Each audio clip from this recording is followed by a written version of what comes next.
İkinci dəfə də görürəm ki, bu ağac gül açır. Bir gülü buradadır, bir gülü də burada.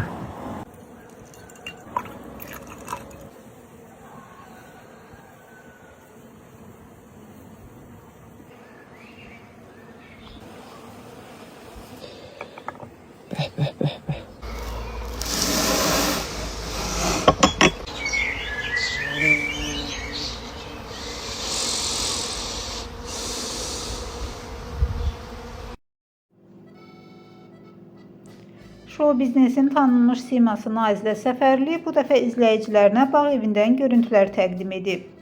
Səmimi və rahat anlarını paylaşan Nazilə xanımın videosu qısa zamanda diqqət çəkib. Yaşıllıqlar içində keçirdiyi istirahət anları sosial şəbəkələrdə maraqla qarşılanıb. İzləyicilər xüsusilə bağın görünüşünü və yaradılan rahat atmosferi bəyəndiklərini bildiriblər.